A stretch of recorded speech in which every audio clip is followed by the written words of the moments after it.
আমি আমের আচার করব। এটা গুড় আম। আমগুলোকে প্রথমে ভালো করে ধুয়ে নিয়েছি, ধুয়ে খোলা ছাড়িয়ে ধুয়ে আবার একটু রোদ খাইয়ে নিয়েছি একবেলা। একবেলা রোদ খাইয়ে আমার আচারটা, এই যে ভাজা মশলাটা নিয়ে এসেছি, এই 150 গ্রাম সর্ষে আছে, প্রত্যেকটা মশলায় 150 করে আছে, 150 জিরে, আর 50 আছে কালো সর্ষে, আর সাদা সর্ষে 100 গ্রাম। এইগুলোকে আমি ভালো করে চেলে নেবো, কেন অনেক রকম বালি থাকে তো, ওই জন্য না চেলে নিলে ভালো লাগে না। শুকনো লঙ্কাটা ফোড়নে দেবো,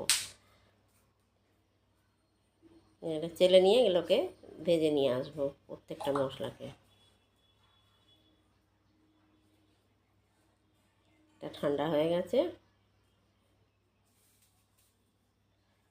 মিক্সিতে পিসাই করে নেবো। রান্নাঘরে যাই, এরমভাবে করবেন, দেখবেন আচারটার স্বাদ হবে আলাদা। একটু রোদ খাইয়ে নিলে আমের মধ্যে একটা বেলা, পরের দিন বানাবেন।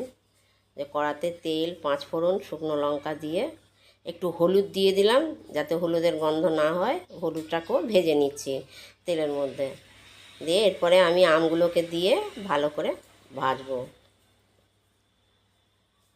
আমটাকে যদি ভালো করে ভেজে নেওয়া হয়, আচারটার মধ্যে ছাতা আসে না, আচারটা খেতে খুব টেস্ট হয়, ভালোও থাকে। আমার তো 1 বছর ধরে এই আচার থাকে, কিছু হয় না।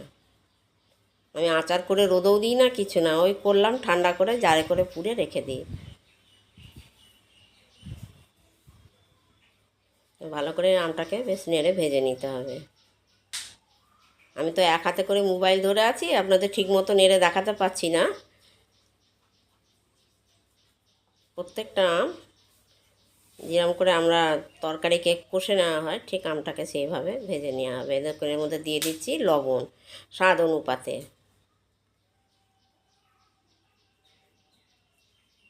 দিয়ে দেবো কাশ্মীরি লঙ্কার গুঁড়ো, বেশ একটু কালার হওয়ার জন্য।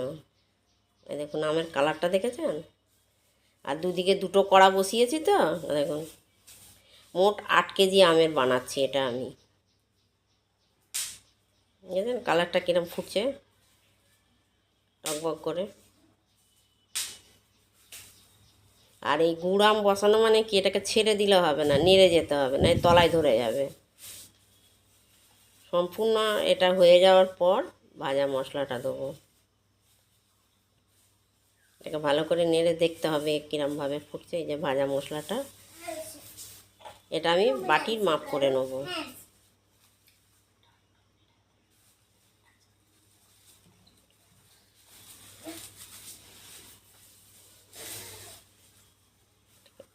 মিক্সিতে পিসাই করে নিয়েছি, ভালো করে চামচে করে মিলিয়ে নিলাম। এবার এটাকে বাটিতে করে মাপ করে নেব। এটা বেশি আছে, এটাতে 1 বাটি দিয়ে দিচ্ছি।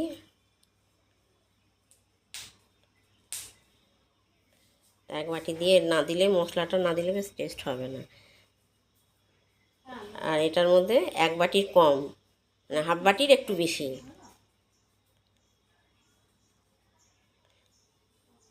বাটিটার মধ্যে 150 গ্রাম জল ধরবে, সেই অনুপাতের বাটি এটা। যেটা ভালো করে মশলাটা মাখিয়ে নিতে হবে আমের গায়ে, প্রত্যেকটা আমের গায়ে যেন এই মশলাটা লাগে। দুটো কড়া দুদিকে সামাল দিতে হচ্ছে তো, একবার এটাকে নাড়ছি, একবার ওটাকে নাড়ছি। এটা হয়ে এসছে, এবার ওটাকে একটু আরও নেড়ে নেবো। এবার এটাকে, আমের আচারটা সম্পূর্ণ এটা হয়ে গেছে। ওটা ওই যে ওইদিকে ঘুটঘুট ঘুটঘুট করে ওটাকে সিমে করে রেখে ফোটাচ্ছি।